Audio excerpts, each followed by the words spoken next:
Pues aquí en este día 1 de mayo, con el programa de Rafael Luis Breide Obeid, doctor, pues en muchas áreas, la verdad es que la filosofía, la teología y todas estas ciencias, pues van de la mano con todo lo que él hace.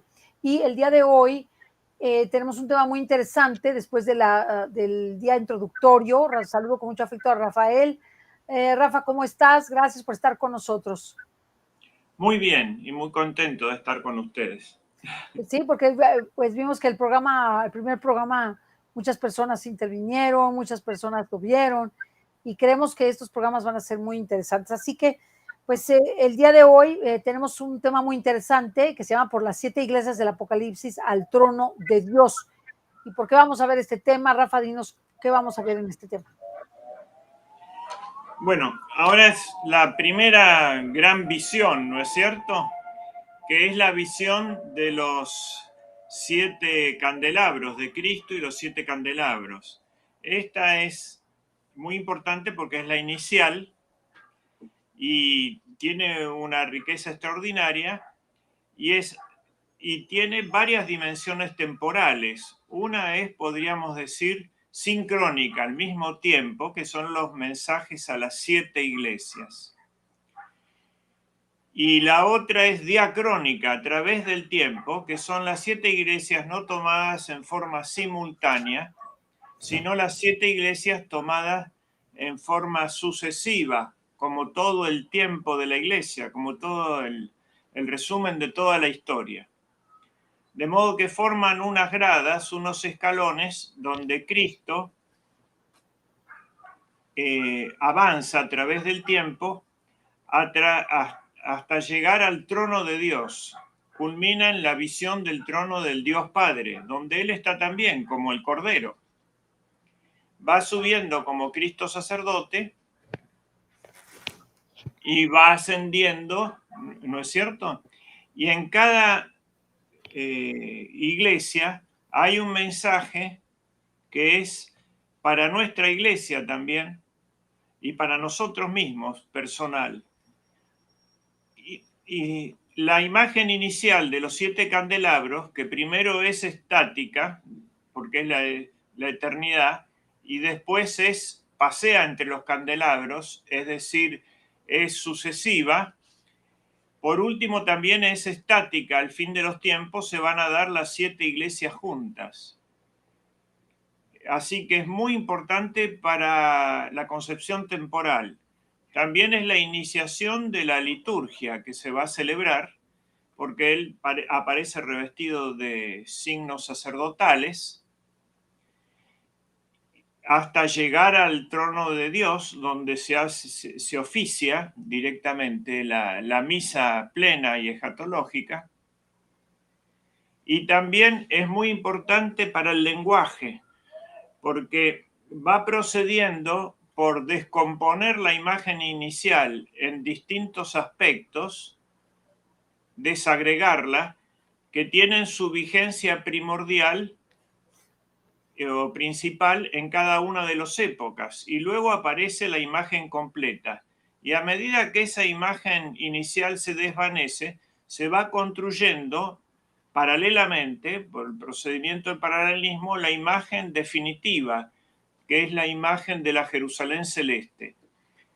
Esto tiene una profundidad extraordinaria, además de una maestría en la composición literaria, que nos permite sacar muchas conclusiones sobre la liturgia, sobre el tiempo, sobre la eviternidad y sobre la eternidad, y también sobre la comunicación y el lenguaje de la palabra y de la imagen. Todos estos intereses, además del interés histórico y del interés escatológico. Por lo tanto, les propongo que empecemos desde esta imagen que se ve, que es donde San Juan tuvo las visiones, el punto de arranque de él, hasta que es arrebatado enseguida ante el trono de Dios, ¿no es cierto? Sí. Allí, esta cueva, que es una cueva, está en Patmos. Esta cueva es la cueva de Patmos, donde San Juan tuvo la revelación. Ok. Acá donde marca la flechita, no sé si se ve, ahí escribió el Apocalipsis. ¿Dónde está la flechita? ¿Eh? No veo la flecha. Bueno, hay como un altarcito en la pared, Sí, eso sí. eso sí. Este Eso. altar que tiene, ahí fue donde escribió. Y las visiones aparecieron en el lugar donde están los cuadros, Ah, qué interesante. ¿no? Como si Acá tuviera una en pantalla, como si tuviera una visiones, pantalla que le estuviera transmitiendo todo. todo. Bueno, en esta cueva de Patmos, y ahí nos va mostrando, es en la misma isla donde, a ver, esta es la isla de Patmos. La cueva queda abajo de ese monasterio, en la ladera del monte, de la montaña. Ujú. La isla son como dos pequeñas islas unidas por un istmo.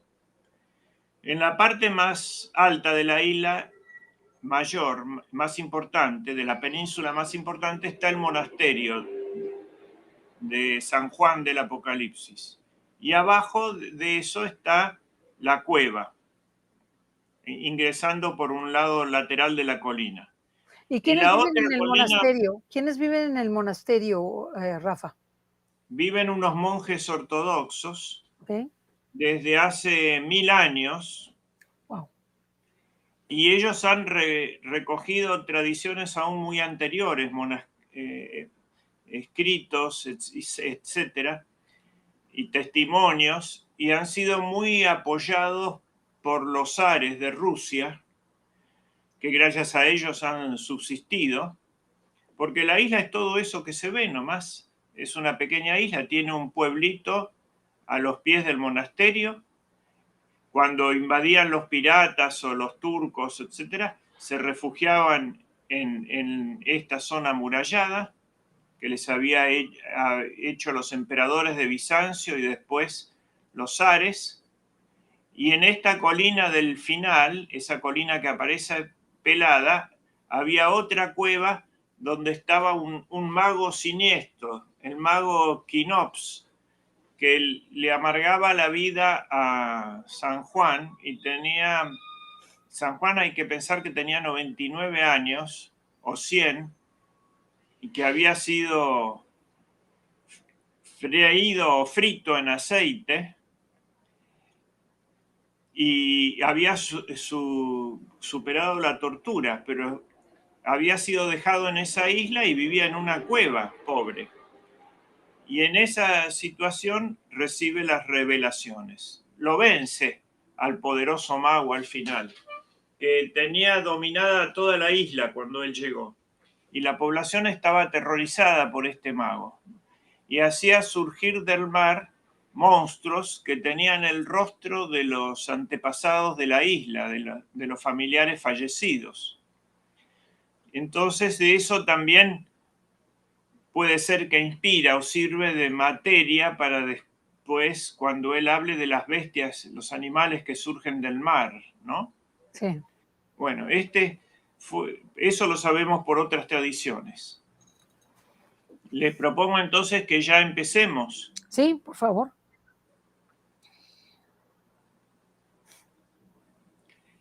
Y veamos la primera visión, que es Cristo y los 7 candelabros, la visión introductoria. Me volví para ver la voz que hablaba conmigo, y vuelta vi 7 candelabros de oro, y en medio de los candelabros alguien como el Hijo de Hombre, vestido de ropaje talar, ceñido el pecho con un ceñidor de oro. Su cabeza y sus cabellos eran blancos como la lana blanca, como la nieve, sus ojos como llamas de fuego, sus pies semejantes al bronce bruñido al rojo vivo, como en una fragua, y su voz como la de muchas aguas. Tenía en su mano 7 estrellas, y en su boca salía una espada aguda de 2 filos, y su aspecto era como el sol cuando brilla con toda su fuerza. Cuando le vi, caí a sus pies como muerto, pero él puso su diestra sobre mí y me dijo: no temas, yo soy el primero y el último, y el viviente.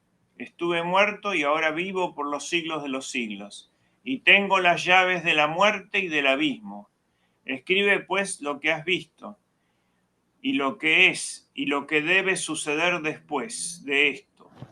En cuanto al misterio de las 7 estrellas que has visto a mi diestra, y los 7 candelabros de oro, las 7 estrellas son los ángeles de las 7 iglesias, y los 7 candelabros son las 7 iglesias. Así que aquí lo vemos a Cristo vestido de sacerdote, con ropa talar de sacerdote regio, ¿no? De rey sacerdote, y empieza la revelación, establece su dominio sobre el tiempo, el que es, el que fue y el que será, y que le dice que escriba todo esto que has visto y que va a suceder después de esto. Y empieza la interpretación. Las 7 estrellas son 7 ángeles de las 7 iglesias. Y los candelabros son las 7 iglesias. Aquí vemos en la tapicería d'Angers, mandada a hacer por los nietos de San Luis, donde aparece postrado Juan ante los pies de Cristo y los 7 candelabros. Así era la forma pictórica que se imaginaban en esa época esta visión. Y esta otra es la famosa de Durero. La visión de Durero se ve claro en la mano que tiene levantada las 7 estrellas, logra mejor la expresión pictórica de la espada que sale de la boca, que es la palabra de Dios, la espada del Espíritu, que es la palabra de Dios, y los 7 candelabros, están acá las llaves de la muerte y del abismo, porque es el resucitado, y como un hombre majestuoso, divino prácticamente, y a los pies está el apóstol.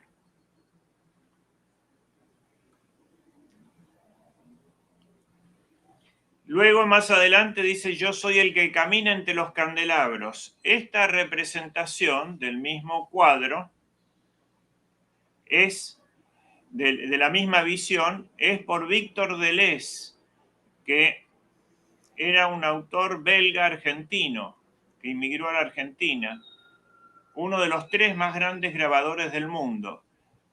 Los 3 más grandes grabadores son Durero, Doré, Gustave Doré, y Víctor Deleuze. Son 3 letras D. Aquí vemos cómo este artista, inspirado por Castellani, por el padre Castellani, ha puesto los candelabros, ¿no?, como la expresión de todo el tiempo de la iglesia, a Cristo caminando entre ellos, que significa su señorío sobre el tiempo, y al mismo tiempo está actuando en la eviternidad. ¿Cómo podemos hacer para ampliar la imagen? ¿Se ve amplia ahí? Nada más que nos quiten a nosotros, que nada más pongan la imagen. Es lo más grande, Doc, pero la podemos poner así, mira. Ah, acá está San Juan, ¿ves? Está en una situación intermedia, en la parte de abajo. Y lo ve a Cristo entre los candelabros, caminando sobre el tiempo. Sobre cada candelabro hay un estilo distinto. Empieza por el romano, se ve Santa Sofía, las catedrales góticas, el gótico florido, las barrocas, ¿no?, todas las distintas épocas de la iglesia hasta culminar en una iglesia actual, moderna. Es como, y abajo se ve la multitud del tiempo, en la parte de abajo de los candelabros. Y el apóstol aparece rodeado de los 6 mensajes, o 7, que va a transmitir.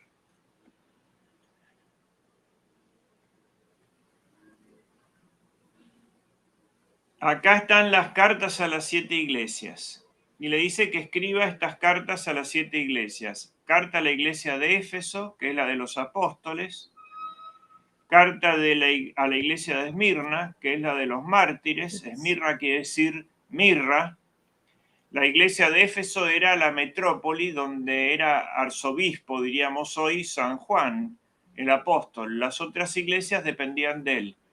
La carta a la iglesia de Pérgamo, que es la de los doctores y de las grandes herejías. La carta a la iglesia de Tiatira es el apogeo de la cristiandad del siglo VIII al XVI. La de Sardes es la iglesia de las riquezas del Renacimiento hasta la Revolución Francesa. La de Filadelfia es la contemporánea, que arranca en la Revolución Francesa hasta la parusía, y la iglesia de la Odisea sería la iglesia de la parusía. Lo primero que tenemos que decir es que misteriosamente San Juan tenía como suburbicarias o subrogadas 9 iglesias, no 7. Entonces hay que ver cuáles eran las otras 2. Acá hay un misterio. Las otras 2 eran Hierápolis, donde estuvo el famoso Papías de Hierápolis, y Troade. Estas 2 pueden ser también 2 tiempos que se tiene reservado Dios, que es el Señor del tiempo. Bueno, esto es... ¿Y vas a desarrollarlas? ¿Vas a desarrollarlas, la de Hierápolis y la de Troade? ¿Las vas a desarrollar? No, Entonces, la dejamos como un misterio.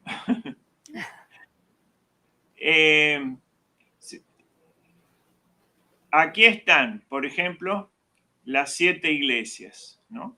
Cada una con su ángel, porque el mensaje es a la iglesia, pero al ángel, que puede ser el obispo, y también el espíritu de cada iglesia. Y ahora vamos a ir viendo cada uno de los mensajes. El primero es a la iglesia de Éfeso. La iglesia de Éfeso era muy importante.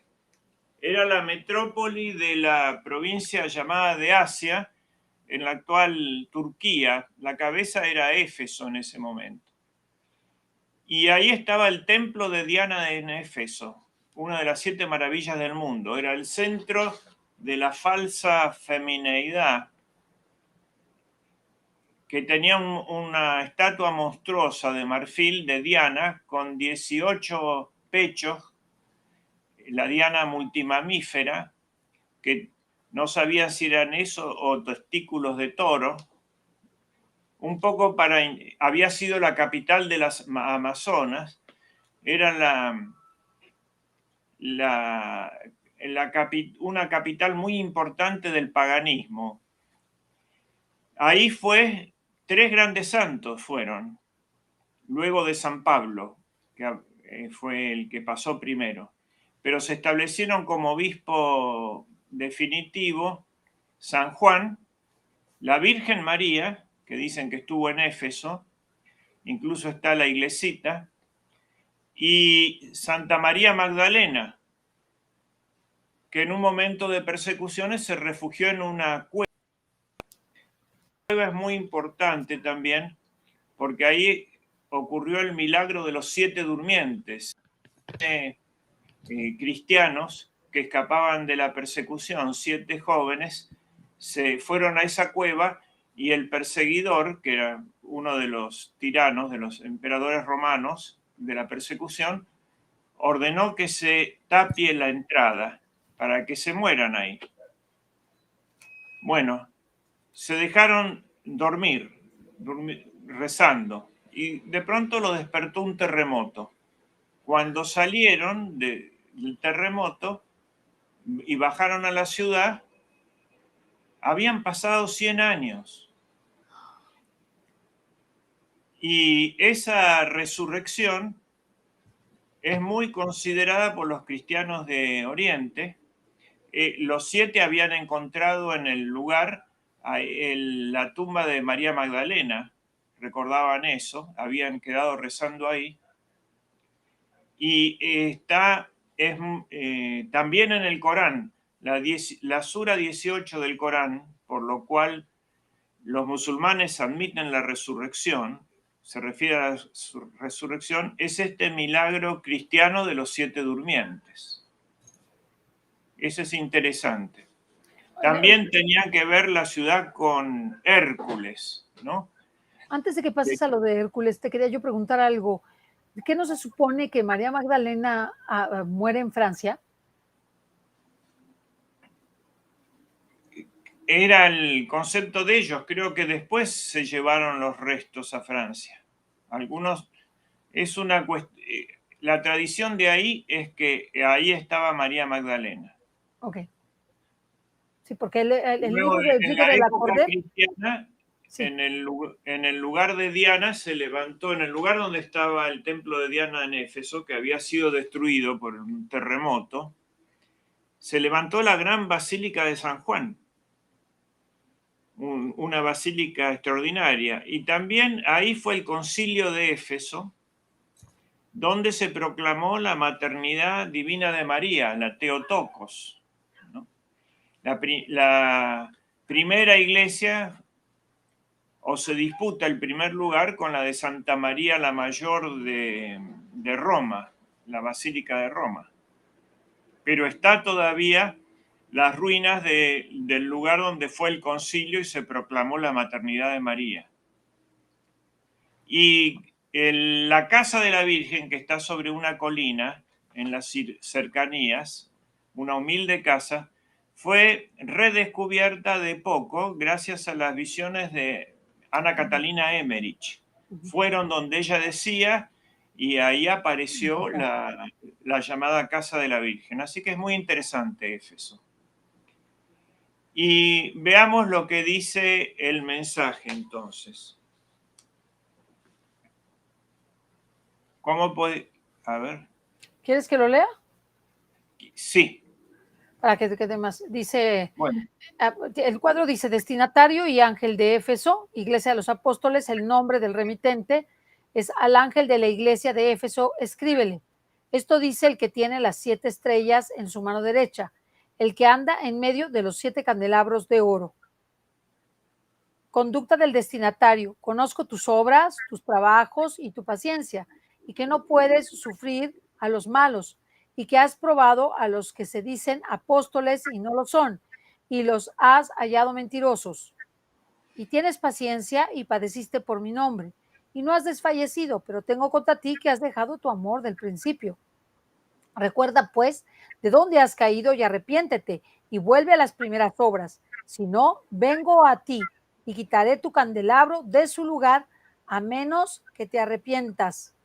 Esto, empero, tienes, que aborreces las obras de los nicolaitas, que yo también aborrezco. Esta es la admonición. Y el llamado a la perseverancia, quien tiene oído, escuche lo que el Espíritu dice a las iglesias. Al vencedor le daré a comer del árbol de la vida que está en el paraíso de Dios.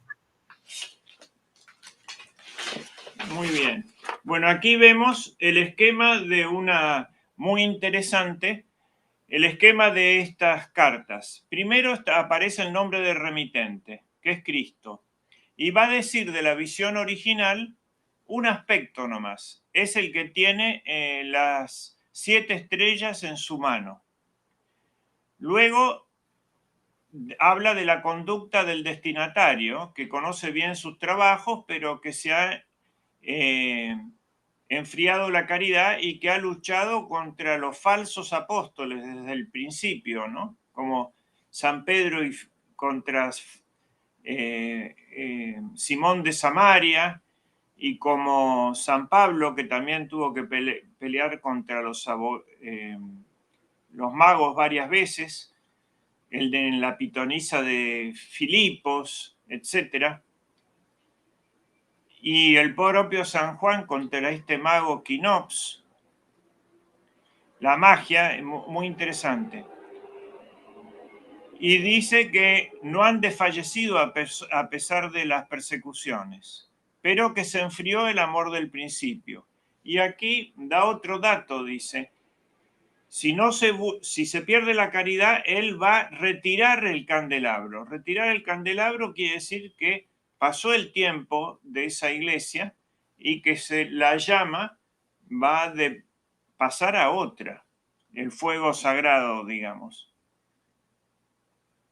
Y le dice también, menciona las obras de los nicolaitas. Nicolao era un diácono que había ido por mal camino y tenía dos aspectos que van a tener siempre las herejías, que es los errores doctrinarios, que eran gnósticos, es decir, la pretensión de que con solo el conocimiento se puede uno apoderar del cielo y salvar, ¿no?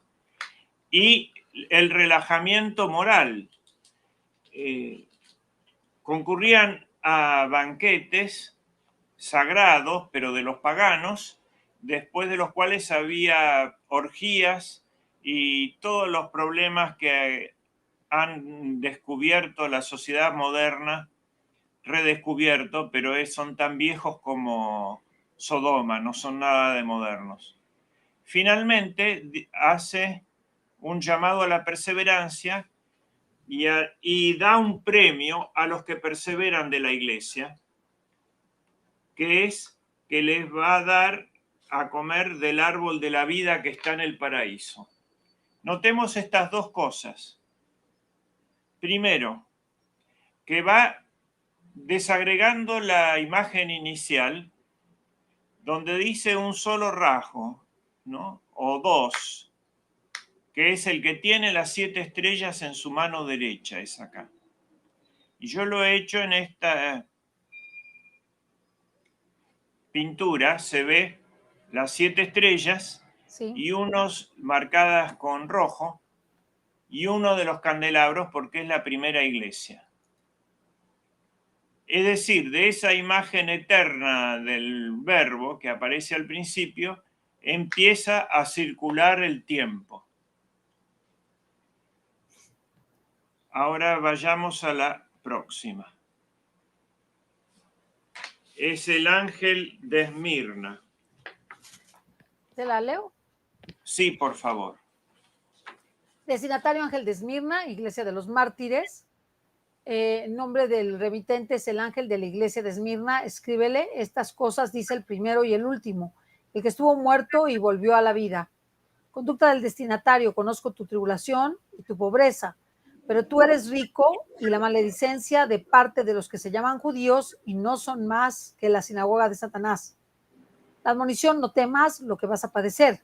He aquí que el diablo va a meter a algunos de vosotros en la cárcel, es para que seáis probados, y tendréis una tribulación de 10 días. Sé fiel hasta la muerte, y yo te daré la corona de la vida. Llamado a la perseverancia, quien tiene oído, escuche lo que el Espíritu dice a las iglesias. Al vencedor o el vencedor no será alcanzado por la segunda muerte. Pues bien, aquí vemos que en el remitente habla esto es lo que dice el primero y el último que estuvo muerto y vivió. Afecta toda la figura, porque el martirio es, que a lo cual se refiere de esta iglesia de Esmirna, recapitula todas las bienaventuranzas, ¿no es cierto? Es Sí. el don supremo. No hay mejor que el que da la vida por sus amigos. En esto se refiere a los mártires. Entonces, esto es el que estuvo muerto y murió, aparece y vivió, todo, y volvió a la vida, toda la imagen. Conoce su tribulación y su pobreza. Pero tenían sus problemas también, como todos los humanos, que era la maledicencia, etc. Y también el problema de los que se llamaban judíos y no lo son, sino que son de la sinagoga de Satanás. Es decir, la falsa religiosidad que no pertenece en el espíritu a la descendencia de Abraham ni al pueblo de Dios, pero sí siguen manteniendo las formas. No temas lo que vas a padecer. He aquí que el diablo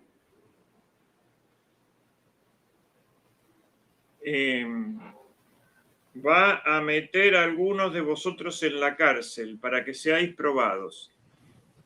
Y habrá una tribulación de 10 días, dice. Son los 10 persecuciones que hubo desde Nerón hasta Constantino, hasta que Constantino dio el edicto de tolerancia. Sé fiel hasta la muerte.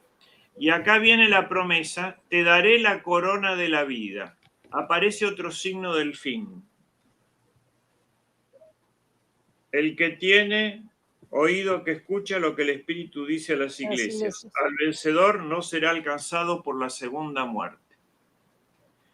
Acá ya habla de una muerte primera y una muerte segunda, que eso nos va a dar, es un problema que se va a tratar cuando hablemos del milenarismo, el milenio, ¿no? Los primeros resucitados y los segundos resucitados.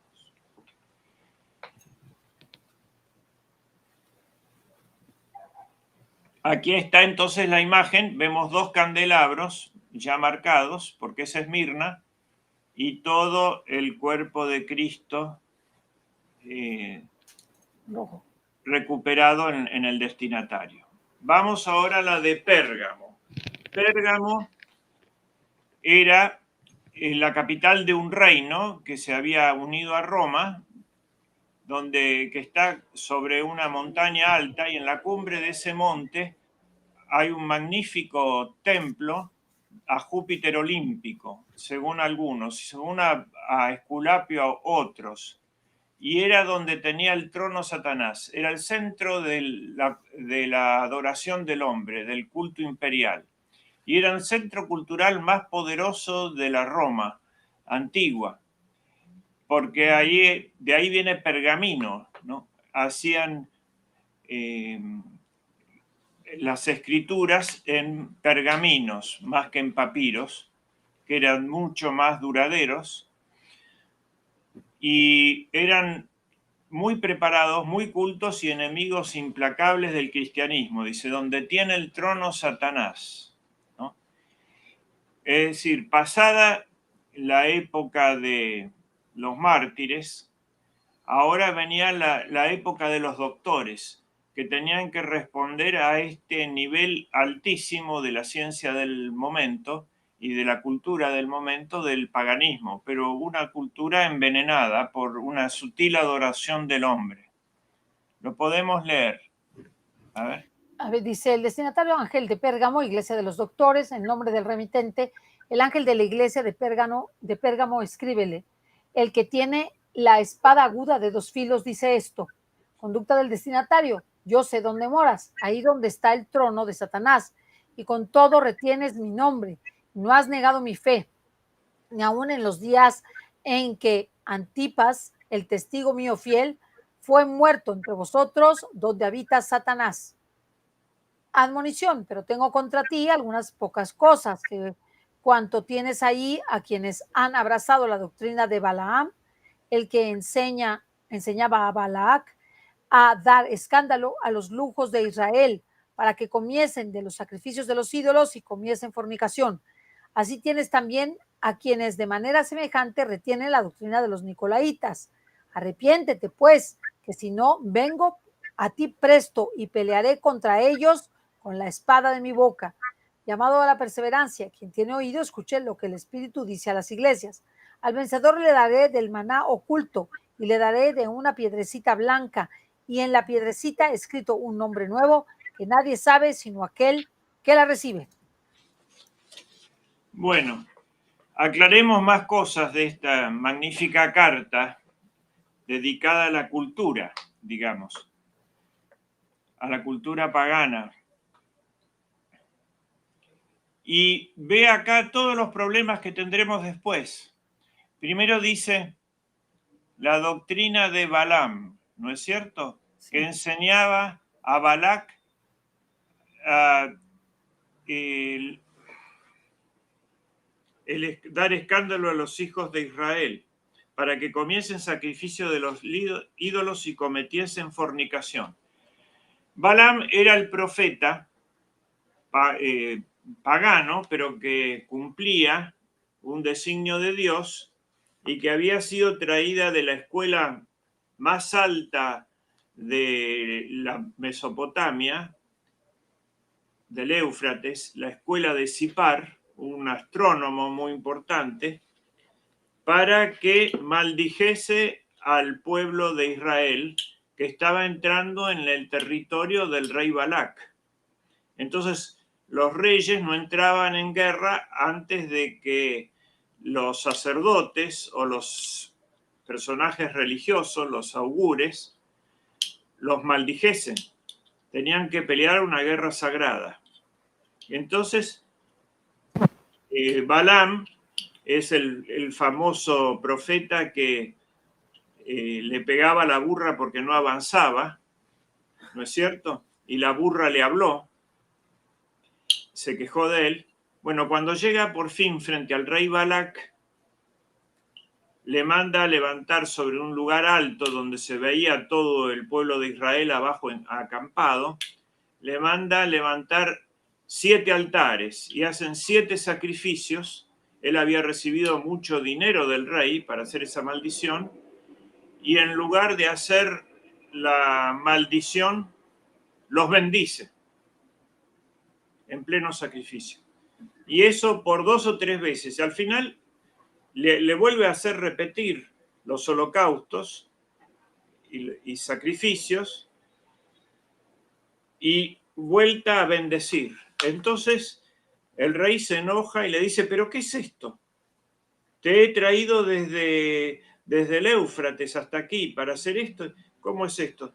Y él les dice: no es por ellos, es porque, y ahí hace la profecía de la estrella, que después, 1000 años antes de Belén, dice: nacerá una estrella de ellos. No es por ellos, sino porque llevan la simiente del Mesías. Y ahí hace la aparición de la estrella de Jacob.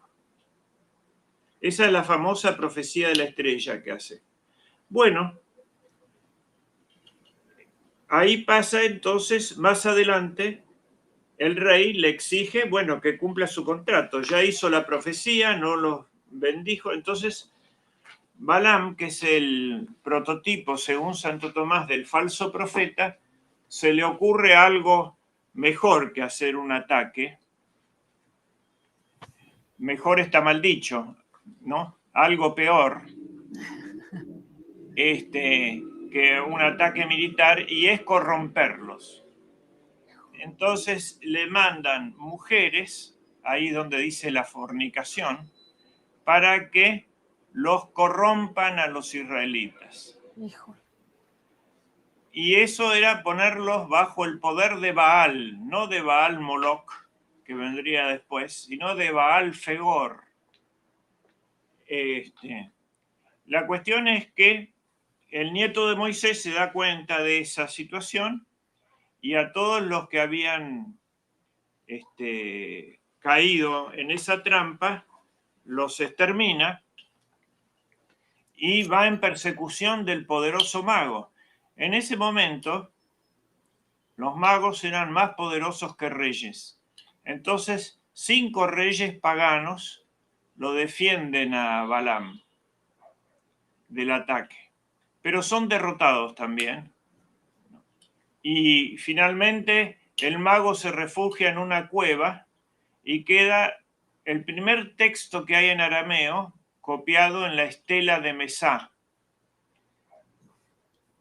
En esa estela se habla de los últimos momentos, el último augurio, que entran en la cueva donde estaba refugiado Balaam, 17 pájaros distintos, mezclados, ¿no? Buenos y malos, y etcétera. Que era un auspicio pésimo a ellos que interpretaban por el vuelo de las aves de lo que iba a pasar. Ahí termina la estela que fue rota, pero aquí les avisa, está avisando el profeta San Juan y Cristo lo viejo que es el arma del sexo para destruir una civilización, ¿no? Ahora que que está tan de moda, la educación sexual integral, que debería ser educación moral, una parte de la educación moral. No hay educación sexual, lo que hay es una educación moral, es lo que debe haber, y tiene que ser integral esa educación, y no este desastre que es pervertir a toda la infancia de los países que se dejan atrapar en esa trampa. Bueno, deberían leer esto. Y también vuelve la doctrina de los nicolaitas. Era el progresismo de esa época que mezclaba el ataque científico gnóstico junto con el relajamiento moral. Como vemos, el modernismo no tiene nada de moderno, ¿eh? La maldad ya estaba... hay originalidad solamente en el bien. En el mal no hay ninguna originalidad. Todo el mal ya estaba agotado en los 5 primeros libros del Génesis, todas las porquerías que se podían hacer. Y vuelve a hablar de la espada de su boca. Ese es el rasgo de esta iglesia. La doctrina. Tomad, como decía San Pablo, la espada del Espíritu, que es la palabra de Dios. Es el lema de Gladius. Gladius quiere decir espada, pero se refiere a esta espada que es la espada del Espíritu, no la espada mortífera. Y el premio es una piedrecita blanca, dice, y el maná. El maná se refiere a la Eucaristía, como siempre. Y está dando los rasgos de la visión final. ¿Y la piedrecita blanca qué es? ¿Qué es la piedrecita blanca? La piedrecita blanca es la clave, el testimonio, el símbolo para poder entrar en la reunión sagrada. Albo lapidum.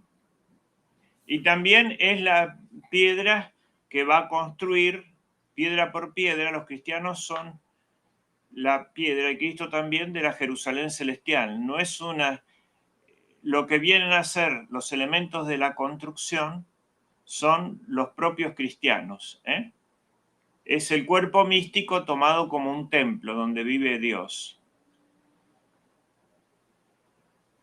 Ahí está, las 3 iglesias, y está con rojo la espada que sale de la boca.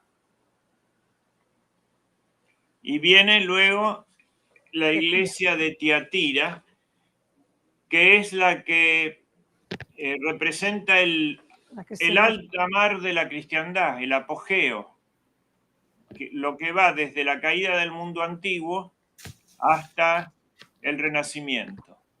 A ver cuál es el mensaje que dice. Te lo leo. Destinatario: el ángel de Tiatira, iglesia de la cristiandad.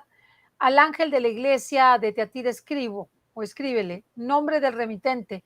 Esto dice el Hijo de Dios, el que tiene ojos como llamas de fuego y cuyos pies son semejantes al bronce bruñido. Conducta del destinatario: conozco tus obras, tu amor, tu fe, tu beneficencia y tu paciencia, y que tus obras postreras son más que las primeras. Admonición: pero tengo contra ti que toleras a esa mujer Jezabel, que dice ser profetisa y que enseña a mis siervos y los seduce para que cometan fornicación y coman lo sacrificado a los ídolos. Le he dado tiempo para que se arrepienta, mas no quiere arrepentirse de su fornicación. He aquí que a ella le arrojo en cama, y a los que adulteren con ella en grande tribulación, si no se arrepienten de las obras de ella. Castigaré a sus hijos con la muerte, y conocerán todas las iglesias que yo soy el que escudriño entrañas y corazones, y retribuiré cada uno de vosotros conforme a vuestras obras. A vosotros, los demás que estáis en Tiatira, que no seguís esa doctrina y que no habéis conocido las profundidades, como dicen ellos, de Satanás, no escucharé sobre vosotros otra carga. Solamente guardad bien lo que tenéis hasta que yo venga.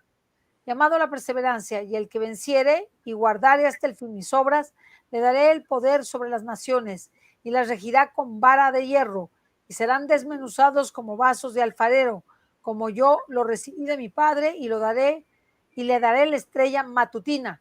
Quien tiene oído, escuche lo que el Espíritu dice a las iglesias.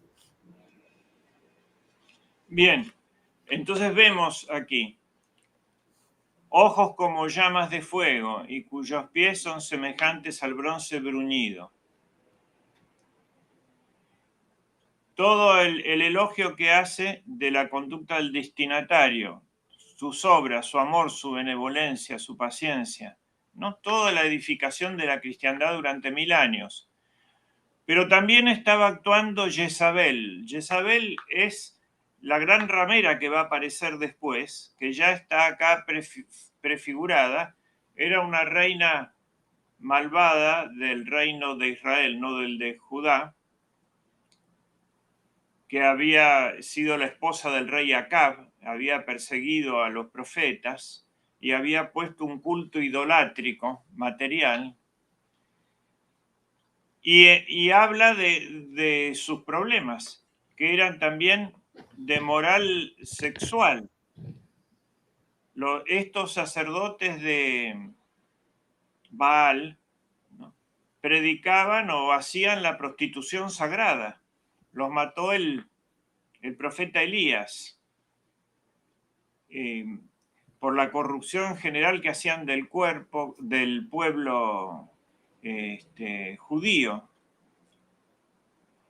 Y dice que, bueno, esto existió también en la era cristiana, este problema, y fue tal vez la causa del castigo de la peste negra, según le dice Cristo a Santa Catalina de Siena. Es decir, era el mundo de las sumas teológicas, de Dante, de la Divina Comedia, de las catedrales, de las cruzadas, del arte cristiano, de santos inmensos y de la vigencia de los principios. Pero ya había un problema de fondo que sería de Jezabel. La corrupción de lo religioso se empezaba a dar. Y eran las profundidades de Satanás. Lo menciona también. Por eso le dice al final el llamado a la perseverancia. ¿Lo podemos leer otra vez? Dice, y al que venciere y guardare hasta el fin mis obras, le daré poder sobre las naciones, y las regirá con vara de hierro, y serán desmenuzados como vasos de alfarero, como yo lo recibí de mi Padre, y le daré la estrella matutina, o la estrella del alba. Quien tiene oído, escuche lo que el Espíritu dice a las iglesias. Fíjense otra relacionada. En la anterior había hablado con Balán. Balán había predicho la estrella de Belén 1000 años antes, y posiblemente eran descendientes convertidos de él los magos, de Balaam y de Job, y del paciente Job, según dicen las tradiciones. Bueno, esa misma estrella volverá a aparecer, acá nos dice, antes de la segunda venida. Esto es lo interesante. Le daré la estrella matutina,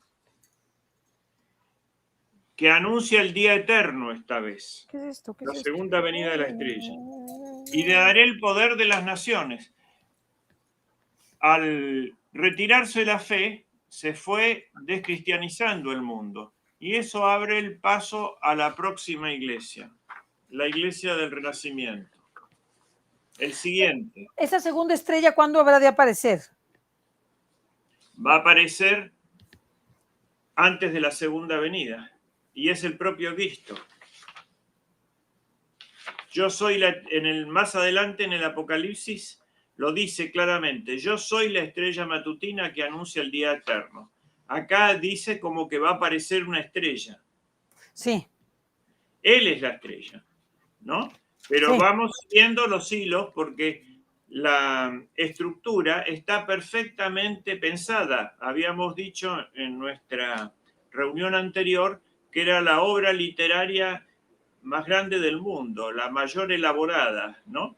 Y donde cada palabra está muy bien pesada por el San Juan, que era llamado el águila, porque fue el que más alto voló. Y ahora dentro de poco lo vamos a ver llegar hasta el trono de Dios.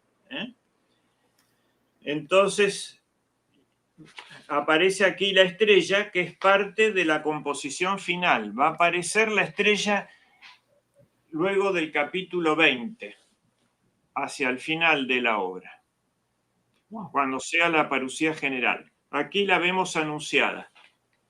La siguiente. El ángel de la iglesia de Sardes. Ah, bueno, ahí está el... Las 4. Ah, La iglesia de Sardes. La iglesia de Sardes es la iglesia del Renacimiento. A ver qué dice acá. dice, destinatario, ángel de Sardes, iglesia del Renacimiento, nombre del remitente, al ángel de la iglesia de Sardes, escríbele. Esto dice el que tiene los 7 espíritus de Dios y las 7 estrellas. Conducta del destinatario, conozco tus obras. Se te tiene por viviente, pero estás muerto. Ponte alerta y consolida lo restante, que está a punto de morir, porque no he hallado tus obras cumplidas delante de mi Dios. Admonición, recuerda, pues tal como recibiste y oíste, y guárdalo y arrepiéntete. Si no velas, vendré como ladrón, y no sabrás a qué hora llegaré sobre ti. Con todo, tienes en Sardes algunos pocos nombres que no han manchado sus vestidos, y han de andar conmigo vestidos de blanco porque son dignos. Llamado a la perseverancia, el vencedor será vestido así, de vestidura blanca, y no borraré su nombre del libro de la vida, y confesaré su nombre delante de mi Padre y delante de sus ángeles. Quien tiene oído, escuche lo que el Espíritu dice a las iglesias. Bueno, Sardes era una ciudad conocida por sus riquezas. Es la iglesia del Renacimiento, del Barroco. Conozco tus obras, sé que te tienes por viviente, pero estás muerto. Ponte alerta y consolida lo restante. Algunos dicen, conserva lo que tienes. Ya lo venía anunciando antes, ¿no? Es ser fiel a la tradición, no cambiar la tradición en esta situación.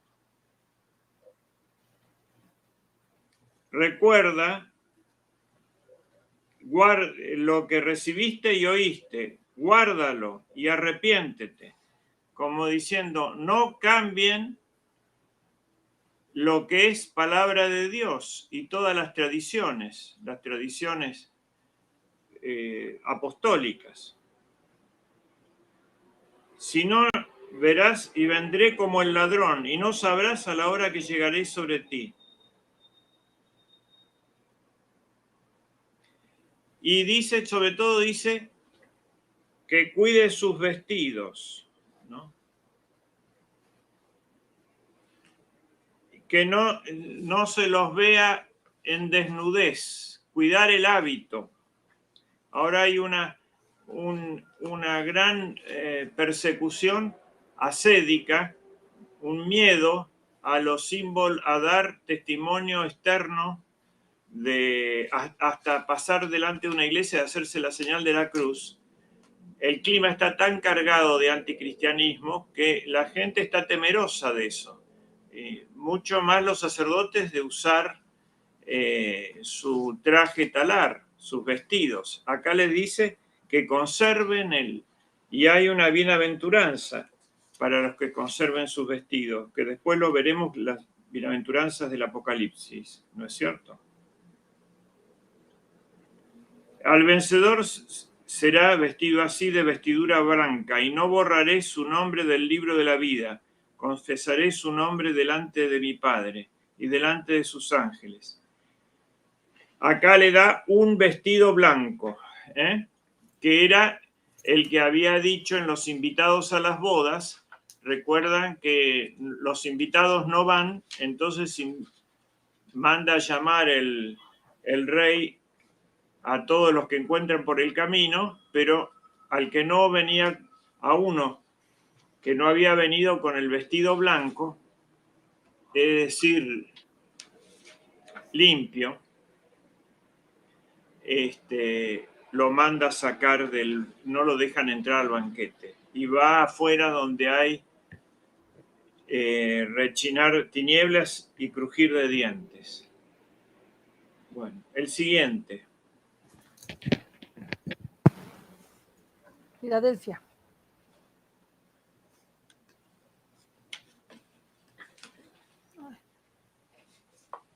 Bueno, ahí está. Fíjense que decía el que tiene las 7 estrellas, y ya son 5 candelabros los que arden.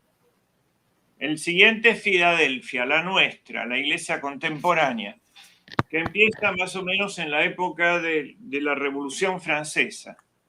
Dice, al ángel de la iglesia de Filadelfia escríbele. A ver, escríbele. Destinatario, el ángel de la iglesia de Filadelfia, y esto dice el remitente, no el remitente, esto dice el santo, el veraz, el que tiene la llave de David, el que abre y nadie cerrará, que cierra y nadie abre. Conducta del destinatario, conozco tus obras. He ahí que he puesto delante de ti una puerta abierta que nadie puede cerrar, porque no obstante tu debilidad, has guardado mi palabra y no has negado mi nombre. He aquí, dice la admonición, que yo te entrego a algunos de la sinagoga de Satanás, que dicen ser judíos y no lo son, sino que mienten. He aquí que yo los haré venir y postrarse a tus pies y reconocerán que yo te he amado.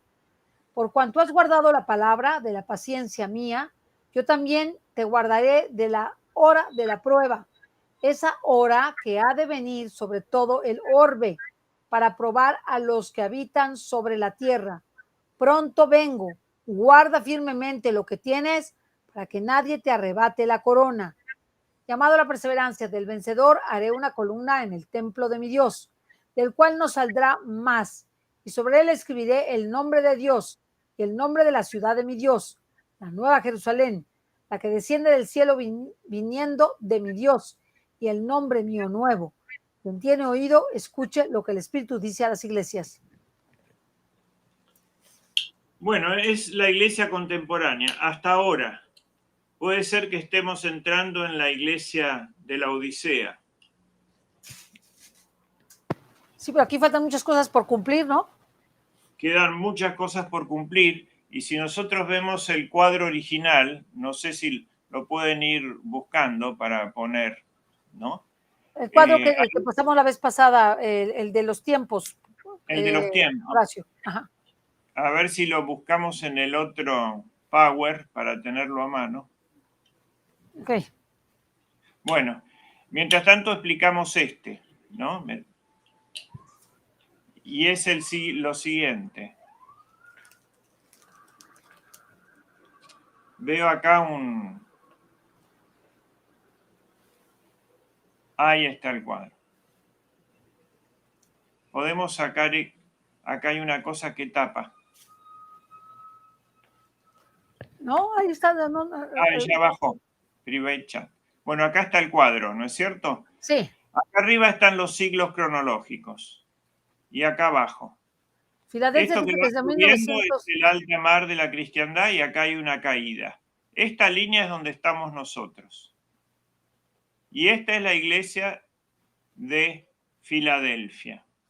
Es donde aparece el anticristo, ¿no? En la iglesia de Filadelfia. ¿Qué? Ahí aquí aparece el anticristo, ahí lo pusiste. Sí. Aparece, es una de las cosas del tránsito. Bueno, todo esto aparece en la iglesia de Filadelfia. Toda esta columna que está acá, al lado de esta línea gruesa, todos estos acontecimientos, es la más cargada de hechos que ya se están dando y los iremos viendo. Pero ahora los iremos viendo al explicar los otros septenarios, los 7 sellos, las 7 tubas, las 7 copas. La mayor parte tiene una actualización potenciada en esta época. Y abajo vemos la línea de que va subiendo como un montecito, después cae y después abruptamente sube al final, que es con la venida de Cristo, la segunda venida. La iglesia de la parucía es cuando aparece Cristo. Y la de Filadelfia es todo lo anterior. Pero, además, estas iglesias se dan simultáneamente en el fin. Bueno, volvamos a la iglesia de Filadelfia, a ver lo que nos dice a nosotros.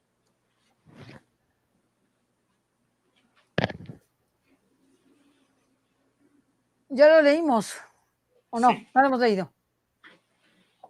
La llave de David, sí, ya lo leímos.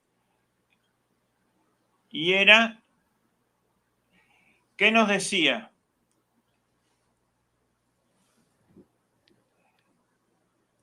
Que va a haber como una conversión de los judíos, pero al mismo tiempo alguien que pretenden ser y que no son.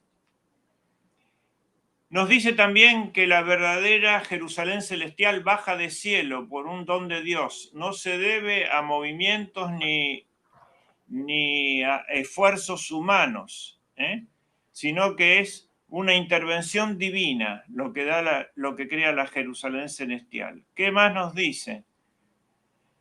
Que a pesar de la debilidad de la iglesia, porque ya no tiene reyes santos que la protejan, no tiene San Fernando, ni San Luis, ni San Esteban, ni San Otón, más bien el poder político está en manos despóticos, ha difundido su palabra, que es todo el movimiento de las misiones.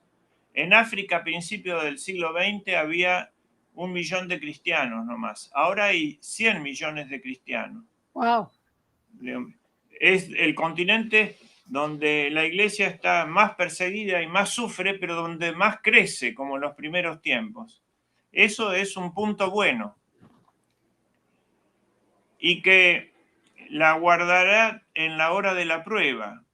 Todo ese movimiento de las misiones completamente indefensas. Y el premio es, lo haré una columna en el templo de Dios. Es lo del final. Entonces, avancemos. Y ahí está, ya 6 candelabros y aparecen las llaves de David a la altura de la cintura en rojo. Que ya se abre la puerta del reino casi. El siguiente. A ver, lo marcamos. ¿Cómo era? Acá está. El ángel de la Odisea. A ver qué dice. Dice, destinatario ángel de la Odisea, iglesia de la Parucía. Nombre del remitente. El ángel de la iglesia de la Odisea, escríbele. Esto dice el amén, el testigo fiel y veraz, el principio de la creación de Dios. Conducta del destinatario, conozco tus obras, no eres ni frío ni hirviente. Ojalá fueras frío o hirviente.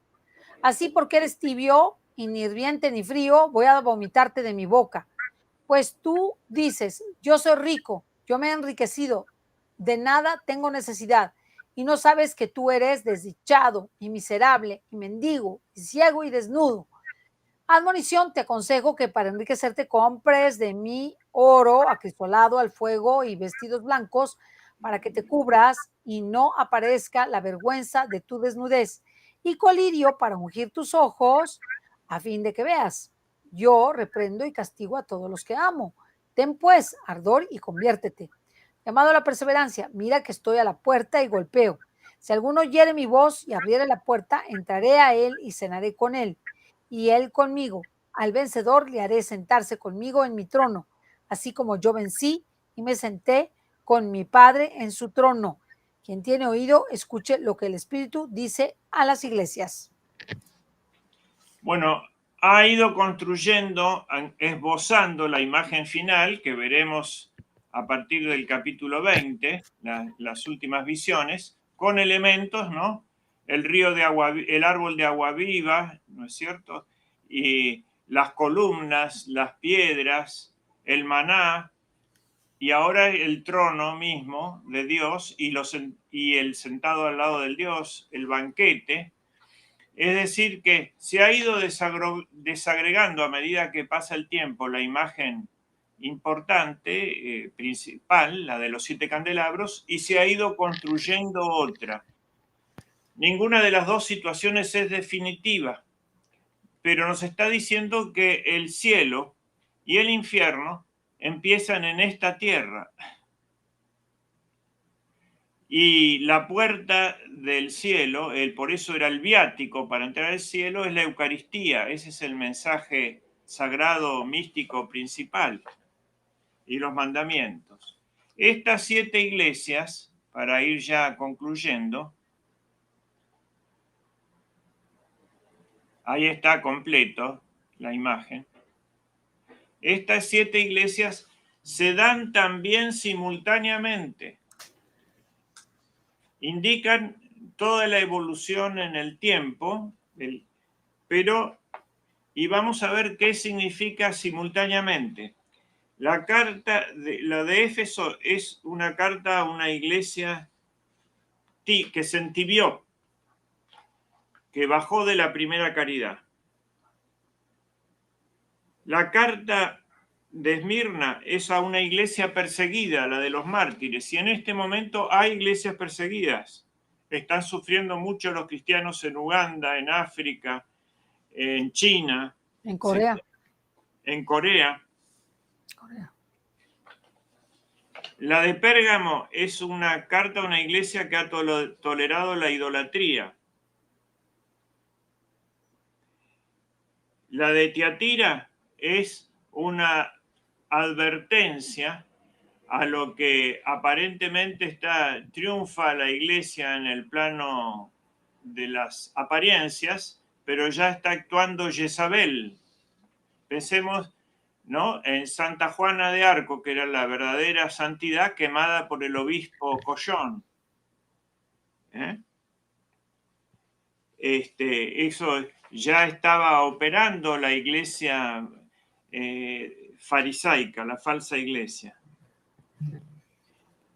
La de Sardes a una iglesia que tiene su falsedad y que confía en sus riquezas, como puede ser, y tiene nombre de muerto, como puede ser la de Alemania ahora, que está haciendo tanto lío con el sínodo. Sin embargo, nos dice que unos pocos perseveran.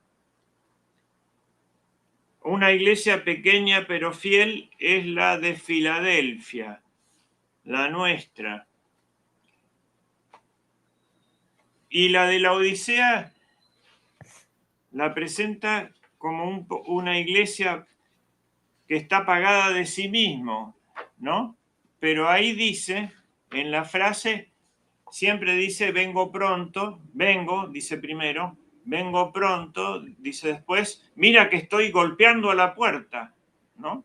Y en ese momento que él dice, cuando yo vuelva a la tierra, ¿alguien tendrá fe? ¿Habrá fe sobre la tierra cuando yo vuelva? ¿No? Ahí la sorprende también a la Odisea y se transforma en la iglesia de la parucía, de la aparición de Cristo. Esas se están dando también simultáneamente, y tenemos que seguir ese avance de Cristo a través de los candelabros. Ahora vemos cómo culmina, y culmina con la visión del trono de Dios que explicaremos el próximo lunes a las 16 hora mexicana, 19 hora argentina. El trono de Dios y los 7 sellos. Voy a leer la imagen pero la explicaremos en la próxima vez. El trono de Dios, visión segunda. Y después de esto tuve una visión, y he aquí una puerta abierta en el cielo, y aquella primera voz, como de trompeta que yo había oído hablar conmigo, dijo, sube acá y te mostraré las cosas que han de suceder después de esta.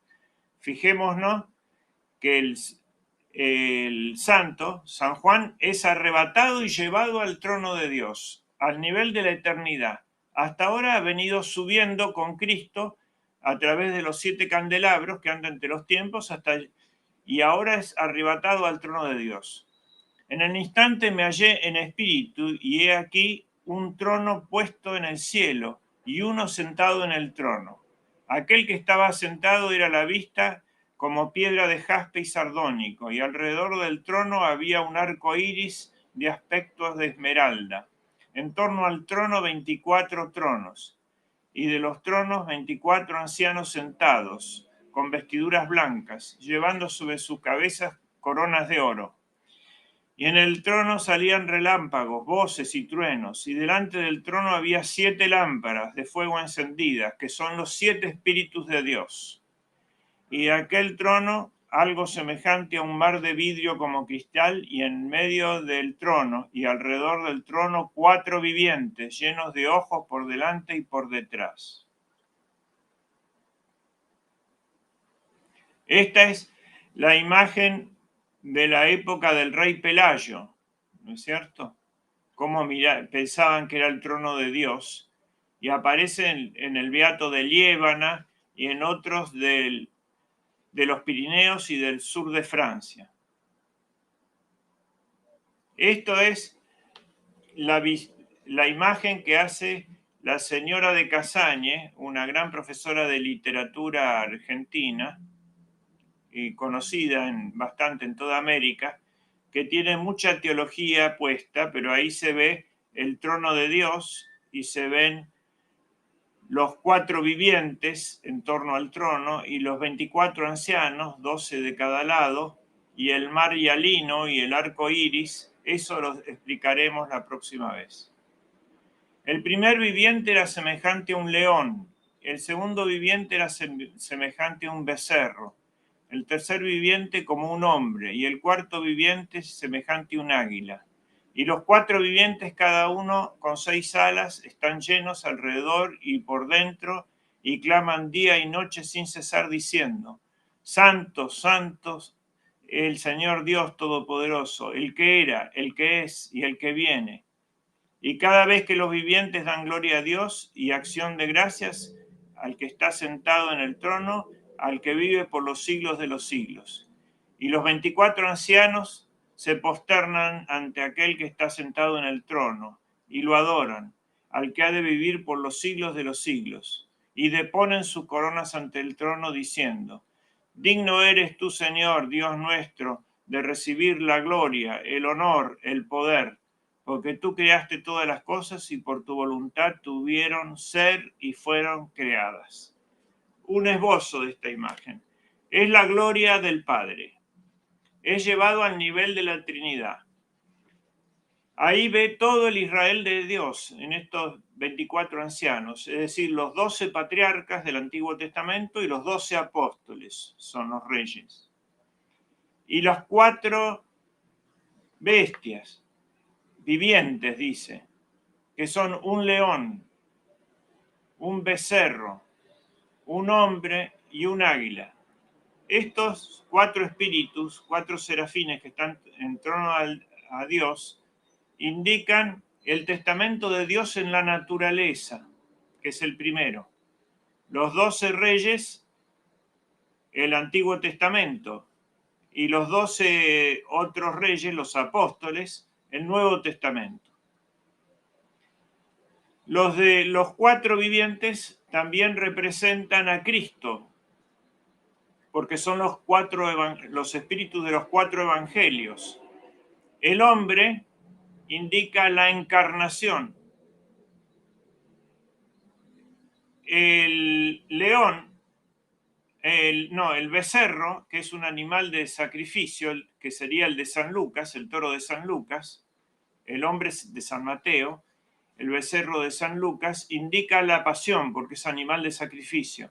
El león de San Marcos, león alado, indica el triunfo de la resurrección. Y el águila es el propio San Juan, que indica la ascensión, que lo vemos volar más alto. Ya está ante el trono de Dios, desde el cual nos va a mostrar lo que viene, pero desde la eternidad, con una mirada realmente sobrenatural. Además, estos 4 espíritus rigen el mundo material o tienen un gobierno sobre ese mundo material y rigen los llamados cuaternarios. Recordemos que 7, el número de la plenitud, eran 3 más 4, ¿no es cierto? Estos son los 4. Los 24 ancianos más los 4 vivientes son 28. equivalen a 4 septenarios. Hay todo un desarrollo de la numerología. Por lo tanto, en esta visión está como concentrado en una cumbre toda la historia de la humanidad desde lo que va desde el Génesis al Apocalipsis, ¿no? De eso nos ocuparemos, de las visiones hasta el capítulo 9, que son desde el trono de Dios, en la próxima reunión. Muchas gracias. Aquí vemos la visión, ¿no es cierto? Se ve los 24 ancianos, 4 sentados en el trono, 4 arrodillados, 8 sentados, 8 arrodillados y 8 postrados. Y abajo se ve el mundo mundano, el mundo cronológico. Esta es la imagen eterna. Luego viene la visión de los 7 sellos. Este grabado es de Víctor Deleuze. Y se ve como en un círculo arriba a Dios Padre y el Cordero, las miríadas de ángeles y los 24 reyes. Bien.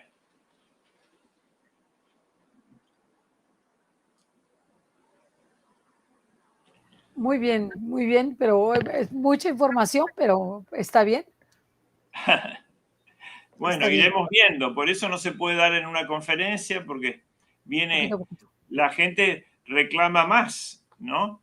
Y si uno quiere decirlo todo, se aprieta. Así que vayamos así visiones por visiones. Nos toca la próxima del trono de Dios y empieza la liturgia, ya ascendido, revestido como sacerdote, a través de las 7 épocas. Ahora está en el nivel de la eternidad, Cristo, y viene la liturgia del Sanctus, lo hemos oído, y viene la liturgia celeste, empezando por la liturgia de la palabra, la apertura del libro sellado. Luego vendrá la liturgia eucarística, que es el banquete del Cordero. Muy bien, muy bien. Todo esto lo vamos a ver el siguiente, bueno, vamos a empezar a ver todo esto para el siguiente lunes. Pero ahorita decimos, lo que vimos fueron las 7 cartas a las 7 iglesias. Las 7 iglesias. Ese es el compromiso cumplido, que también, como es toda la historia, hay mucho para ampliar, pero iremos ampliando con los otros septenarios, sabiendo que entre ellos rige el principio de paralelismo, ¿no? Es decir, que se volverá sobre las épocas. Al hablar de las tubas y de las fialas, iremos volviendo sobre las distintas actualizaciones que esos hechos del tiempo intermedio entran en el tiempo cronológico con varias actualizaciones. Muy bien, y sobre todo ver que cómo se cumplirán las 7 iglesias ahora, en este tiempo.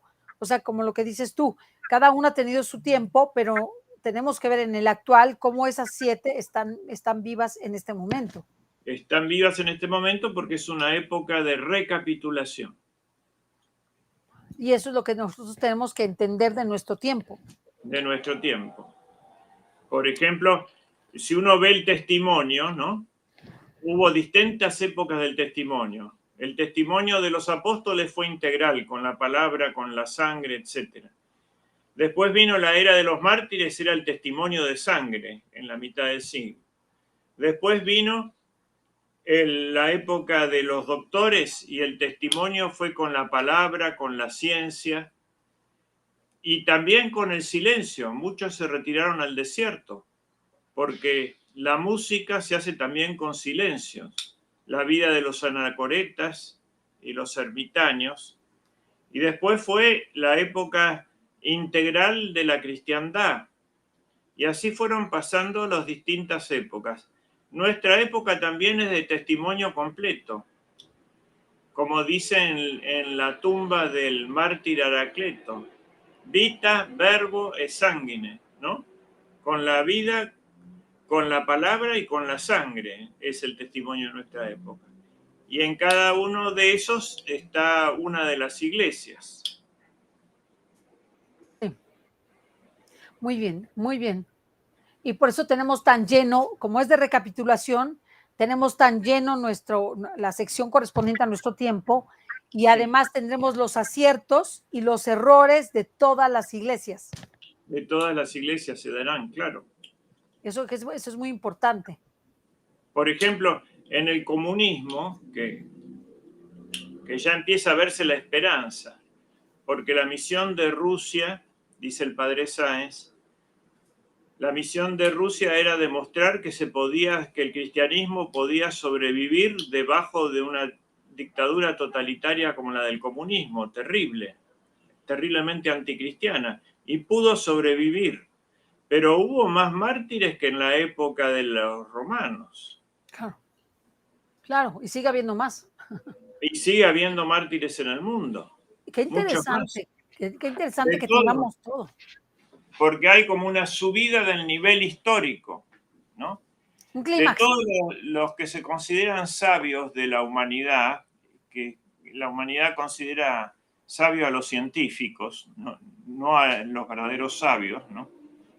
Pero los científicos, 2/3 están vivos. Eso demuestra el desarrollo de la ciencia en nuestra época.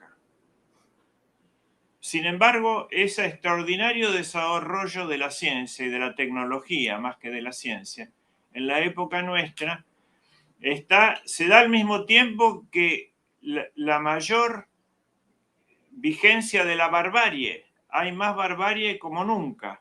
Y la barbarie no cruza la frontera solamente como en el Imperio Romano, que cruzaba las fronteras, sino que viene de abajo hacia arriba. Y son las grandes masas que no se pueden instruir, ni educar, ni alimentar, ¿no es cierto? Por ejemplo,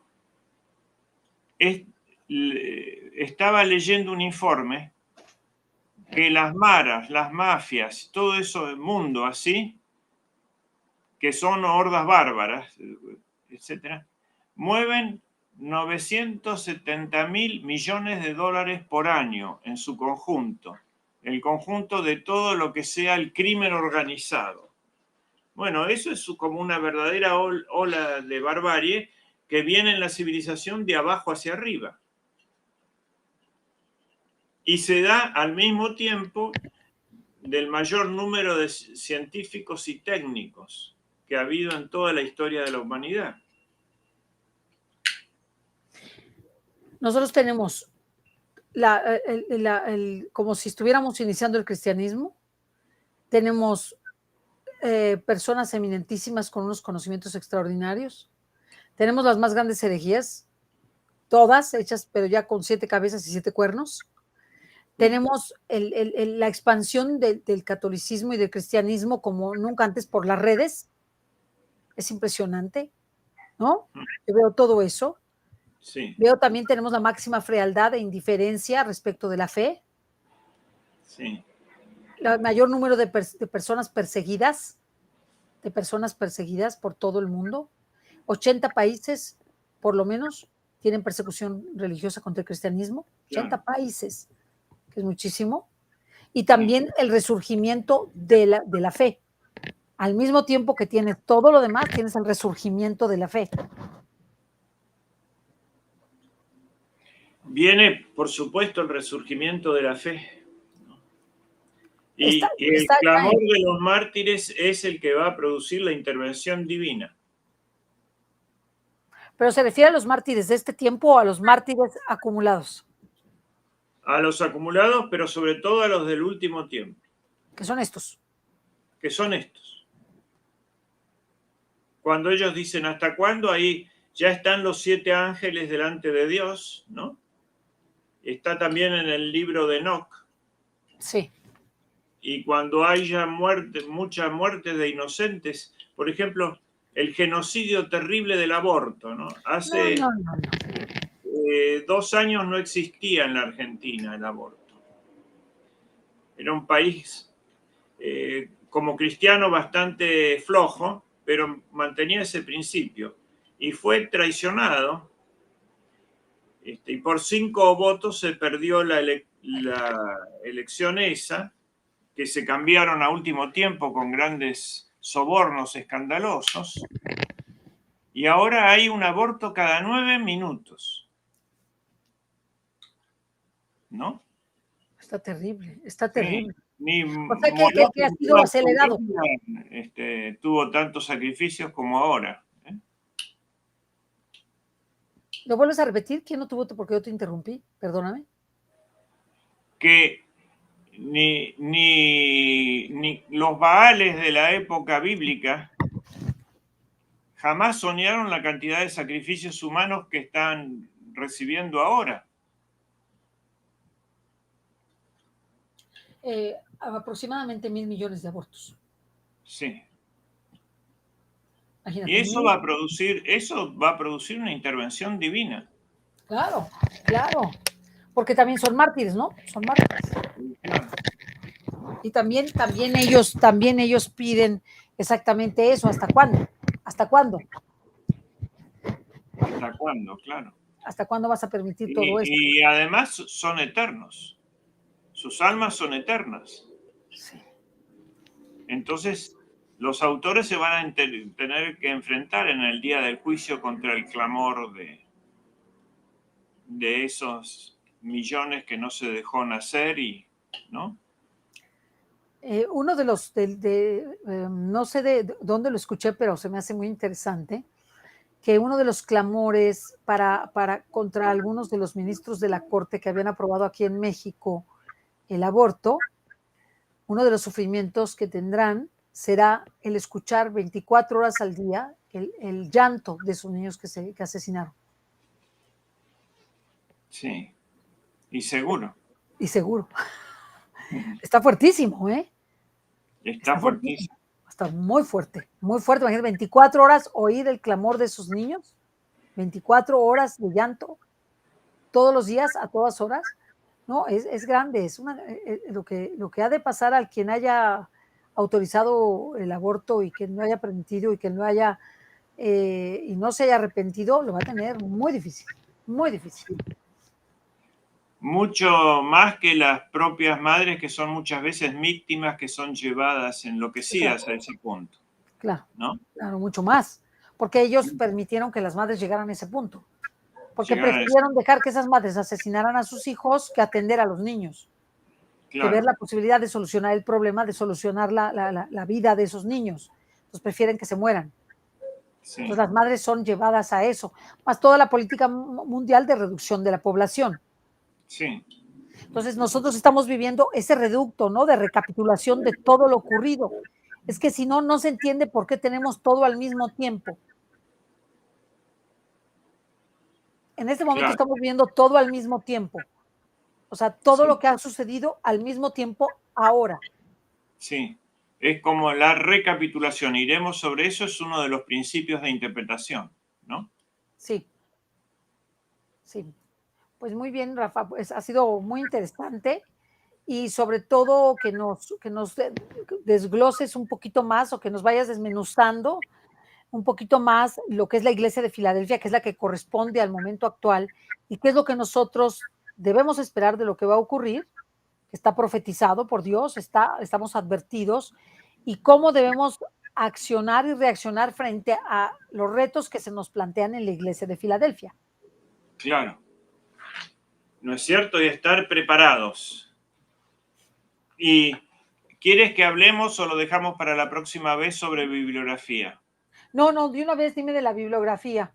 Sí, de la bibliografía. Ahí hay unas, bueno, ahí está apareciendo lo de Halo, pero tenemos de la bibliografía, si me hacen favor, hay ahí unas que tenía, pero ya se fue Horacio, por lo que dura el programa, pero aquí de la bibliografía, nada más para que lo sepa, te lo voy a mencionar y si quieres empezamos el de la siguiente vez poniéndolo.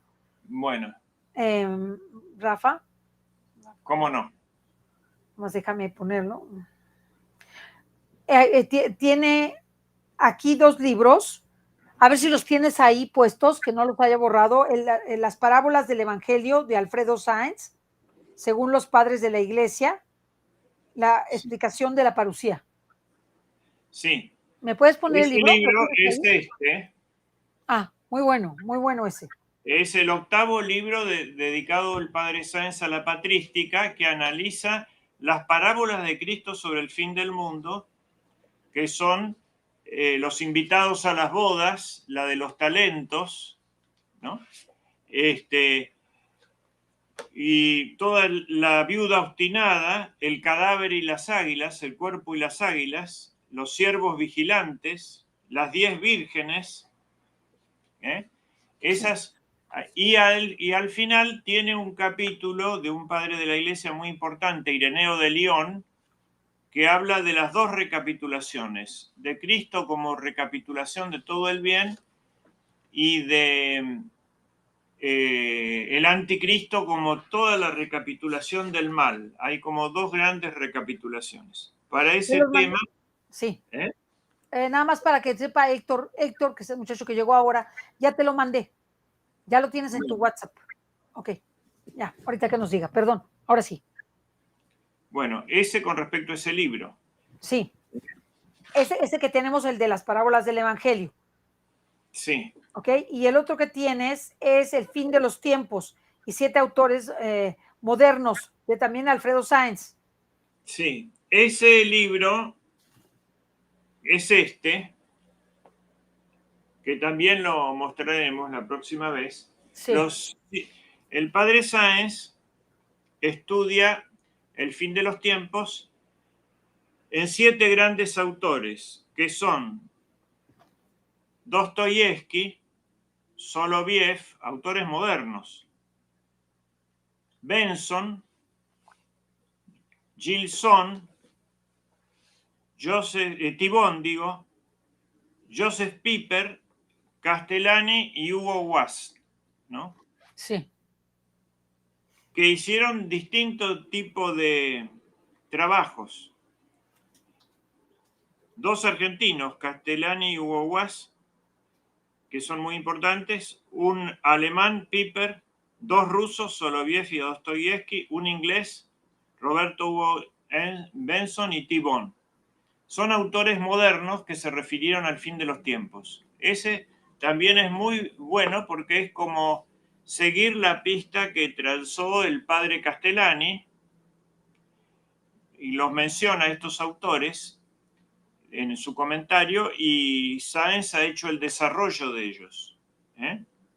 Ha sido como complementando el libro, continuando la labor de Castellani con 7 estudios modernos a los cuales Castellani remitía.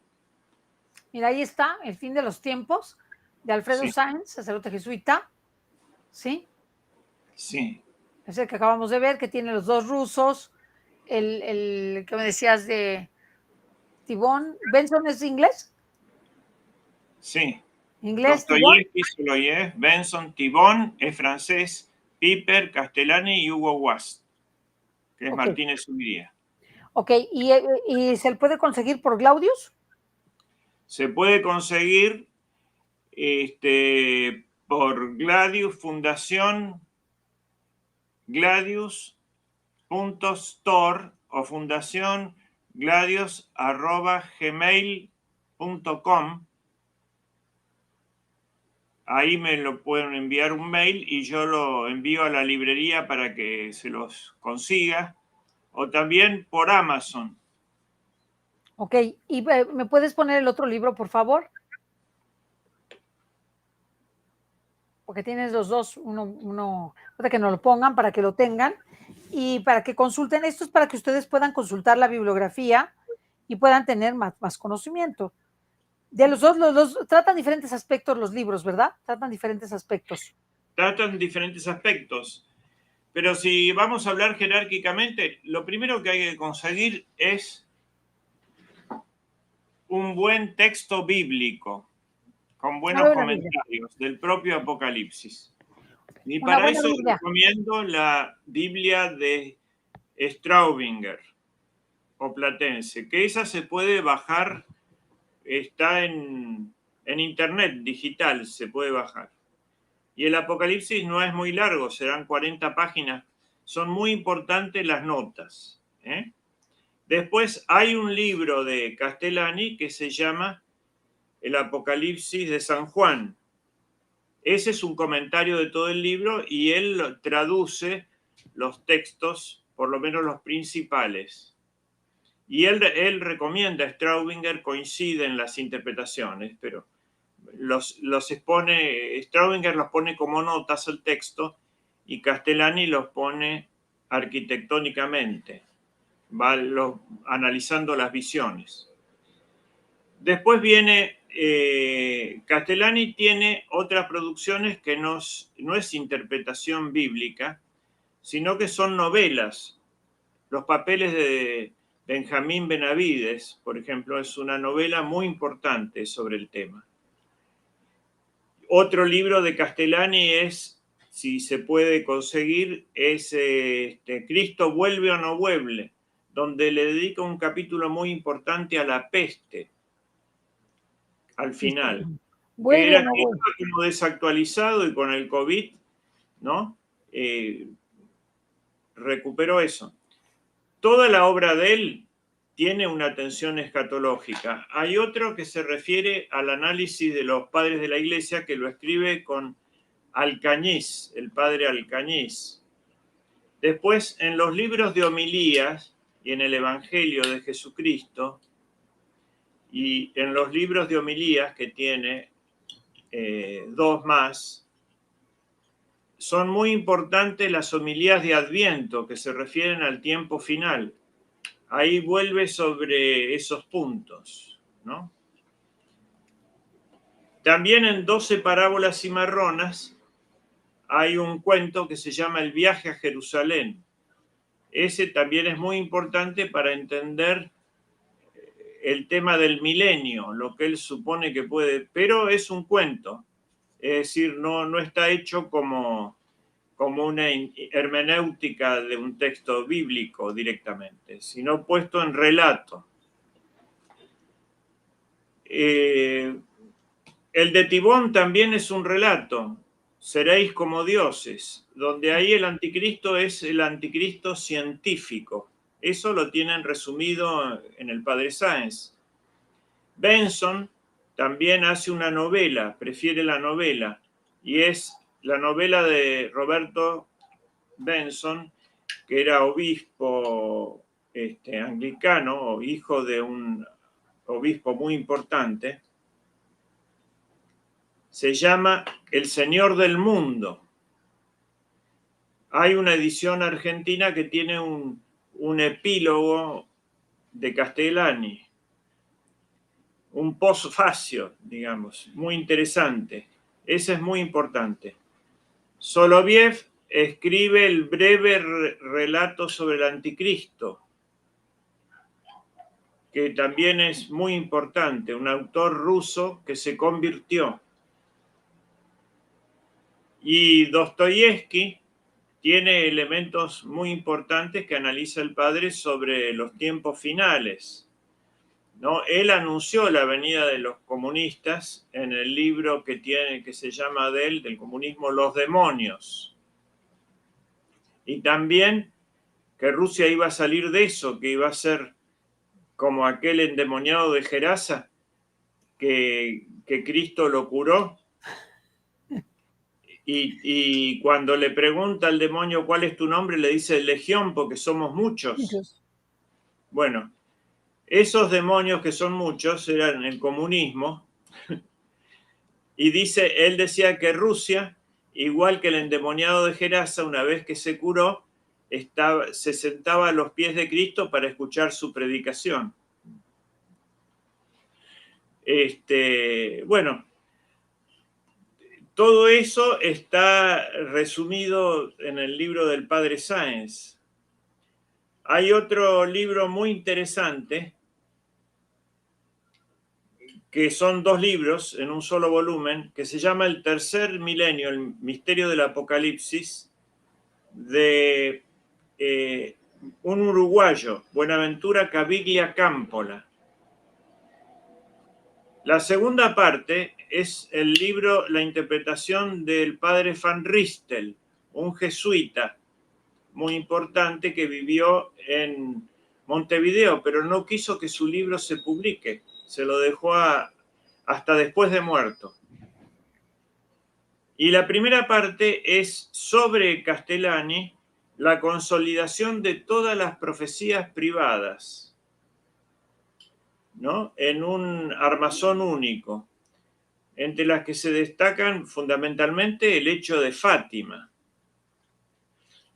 y la profecía de Malaquías, que no se consideran bíblicas, sino como devociones privadas, ¿no es cierto? Sí, sí.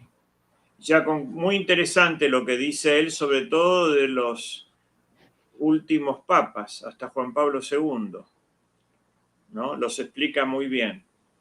Y la interpretación que hace sobre los que venían después, que eran la Gloria del Olivo y dos más o uno, in persecutione Petrus Romanus, que algunos dicen que a Francisco corresponde in persecución, en la persecución. Y que y Petrus Romanus sería el último de la lista, porque el hecho es que dejó de escribir, el último papa de este ciclo, ¿no? Dios dirá, pero por lo menos no escribió más Malaquías, son los dos últimos de la lista que quedaban. Es interesante también lo que dice esto. Hay un libro también de un autor italiano que falleció hace poco, muy docto, Don Ennio Innocenti, que se llama El sentido teológico de la historia. Breve comentario del Apocalipsis, que hubo una edición en castellano argentina que hice yo, pero se agotó rápidamente. Este es muy interesante también, y es el que dice que las 7 iglesias, el único que lo vi ahí, son simultáneas al fin del tiempo también. Oye, pero ¿esos libros los podemos conseguir contigo? Sí. Para que vayan a Gladius. Y también tenemos estas, que también me imagino que tendrán que ver en eso, Política y Sentido de la Historia, Política 1, que es nada más la teología de la historia, esa es Política Metafísica, que es Política y Sentido de la Historia, el 2. Sí. Y el 3, Política y Sentido de la Historia, que es Política y Escatología. Bueno, esos 3 sí. Y esos se pueden conseguir en México en Sapiencia. Ah, en Sapiencia, ¿verdad? Sí, creo que ya se les agotó una primera impresión y ahora andarán por la segunda. Hay una edición en un solo volumen, pero con menos temas, argentina, que la pueden conseguir también pedir en Fundación Gladius.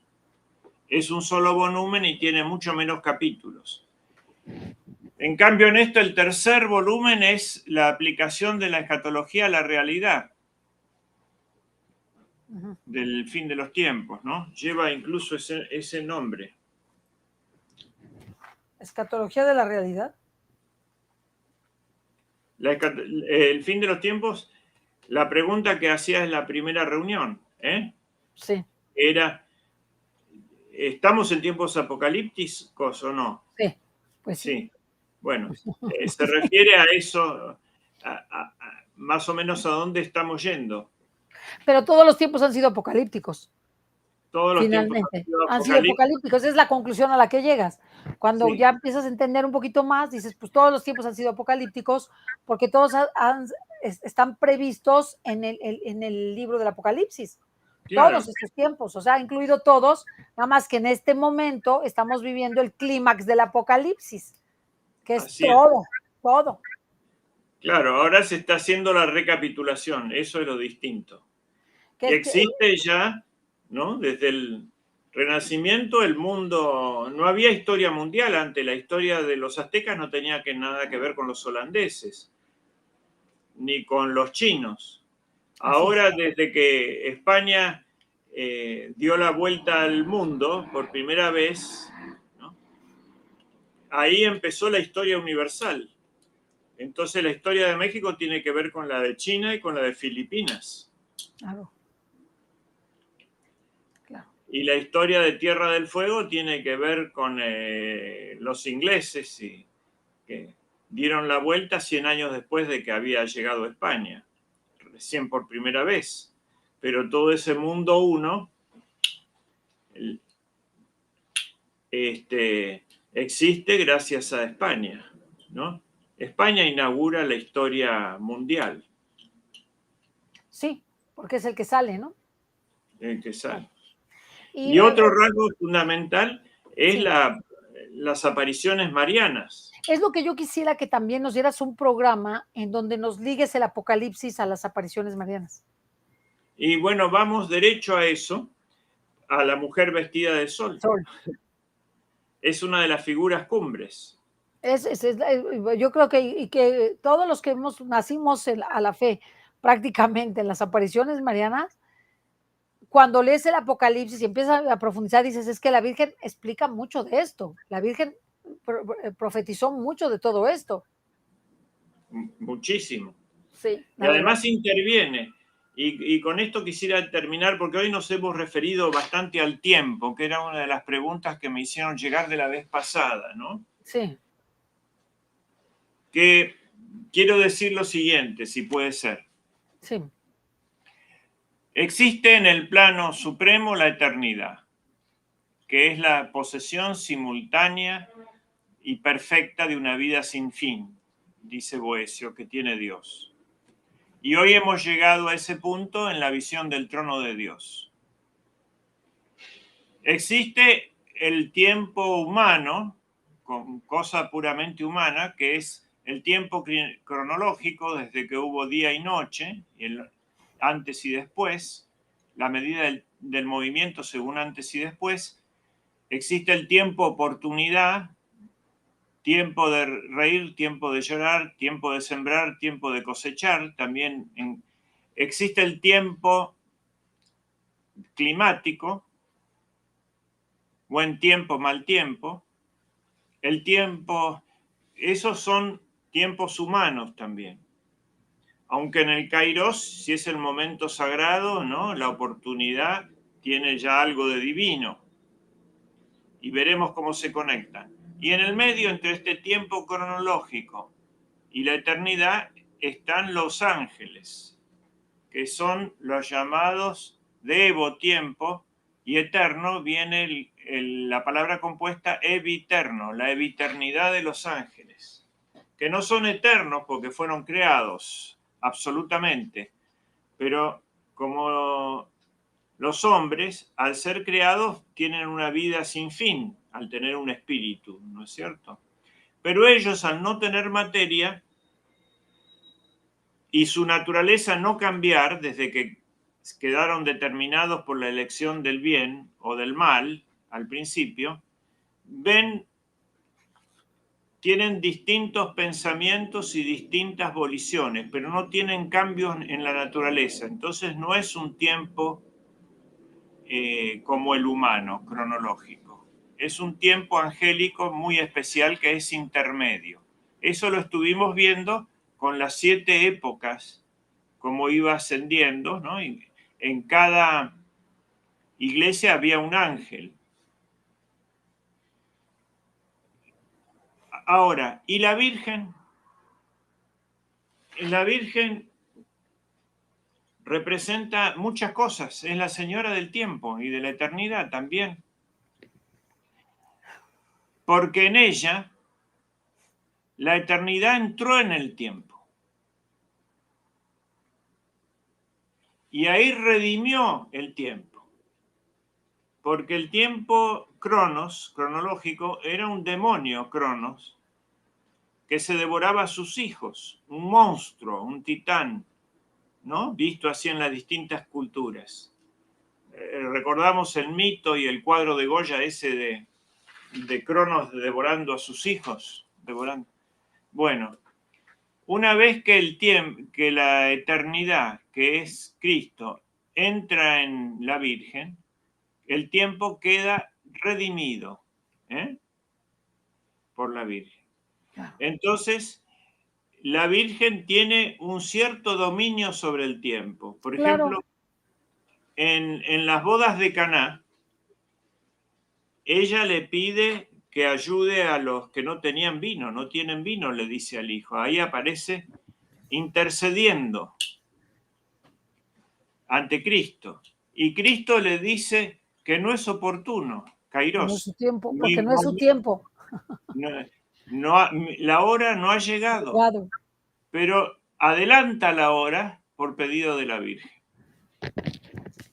Esto es interesantísimo, ¿no es cierto? Sí. ¿Y la Virgen qué hace? Le dice a ellos, haced lo que Él os diga. ¿Y eso de dónde viene? Viene del Padre. Ella es el eco del Padre eterno, ¿no? Este es mi hijo muy amado, escucharle. Entonces nos dice a nosotros escucharle, hacer lo que Él os diga. Es el eco del Padre. Ahí entonces empieza a redimirse el tiempo. Y en la Epifanía, en la manifestación de la Trinidad, cuando está Cristo en el bautismo, por el bautista, dice, Cristo rezó, se abrieron los cielos. Esto es inmenso. Cristo reza, se abren los cielos que estaban cerrados. Se abre el poder de la oración de Cristo. Y se oyó una voz que decía, este es mi Hijo muy amado. ¿No es cierto? Y aparece el Espíritu Santo, desciende como... Entonces se manifiesta la Trinidad, es la Epifanía, la manifestación de la Santísima Trinidad. Ese es el preámbulo y la Virgen está presente ahí, y está presente en las bodas de Caná, y después prácticamente desaparece hasta la pasión. Pero ahí vuelve a adelantar el tiempo, porque Cristo tenía que resucitar al tercer día. Y para que la Virgen no quede sola, resucita en el primer minuto del tercer día. Se vuelve a adelantar el tiempo. Y Cristo también adelanta el tiempo. Lo acorta. Dice que los tiempos serán abreviados, ¿no? Por amor a los elegidos. Porque si no, nadie podría... Hasta los mismos elegidos perecerían. Perecerían los tiempos malos. Entonces él acorta eso y también le ordena a Judas, lo que tienes que hacer, hazlo pronto. Es decir, cada vez que va a haber una intervención divina, se acelera el tiempo. Ahora, y nosotros, cada acto que hacemos con Cristo es eterno. Cada acto bueno no lo hacemos nosotros solos, exclusivamente. Lo hacemos participando de la bondad de Dios. Y por lo tanto es un acto eterno. A esto se llamaba redimir el tiempo. En cambio, ¿qué es el pecado? Es renunciar a la eternidad y querer instalarse en el tiempo.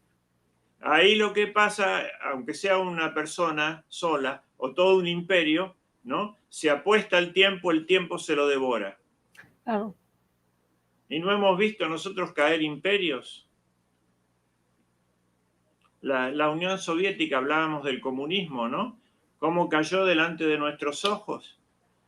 Perdió 5 millones de kilómetros cuadrados.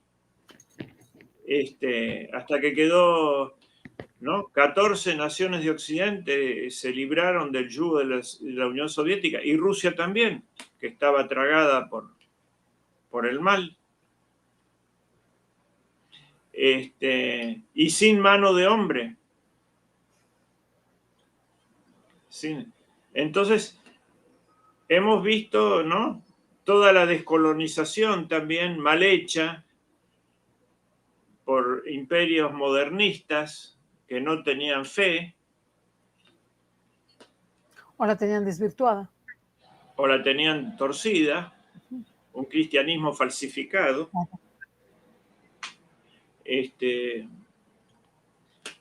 Y ahora también veremos la tercera, la siguiente etapa, en donde la Virgen interviene para cortar los tiempos que ya está predicho por su hijo, con la aparición de la Virgen en las advocaciones marianas, en donde ella que es la mujer vestida de sol, adelanta los tiempos. Ella adelanta los tiempos también. Y aparece antes de la aparición de Cristo. Ella aparece porque es el triunfo del Inmaculado Corazón de Siempre María. aparece cuando va a haber una intervención divina. Aparece primero. Ella. Ella. Ella aparece primero antes de que aparezca Jesús. Claro. Es la precursora, ¿no? Precursora de precursores. Sí. Es la gran precursora.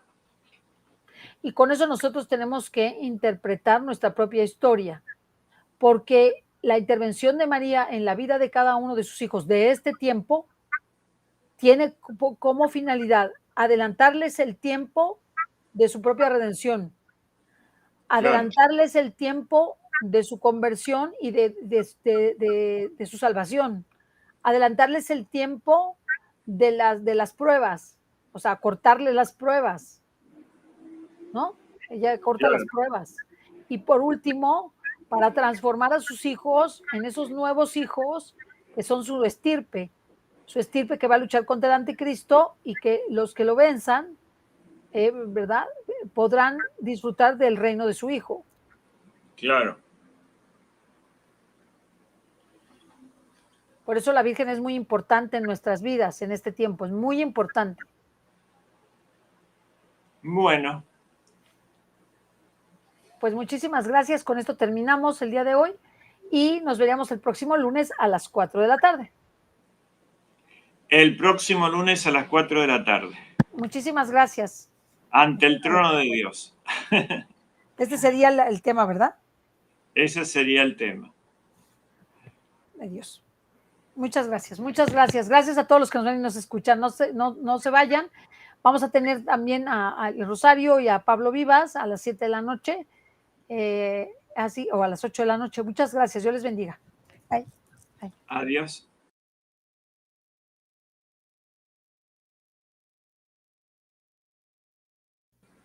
Ay, gracias, Rafa. Pues ya, con esto creo que sí estuvo bien porque con eso aclaramos la bibliografía y también aclaramos un poquito qué significa la recapitulación, que eso fue muy importante. Bueno. La intervención de la Virgen, a ver si podemos hablar del Apocalipsis y de la Virgen. Estupendo. ¿Cómo no? Muchísimas gracias. ¿Qué hago? Hasta pronto. Ok, muchas gracias.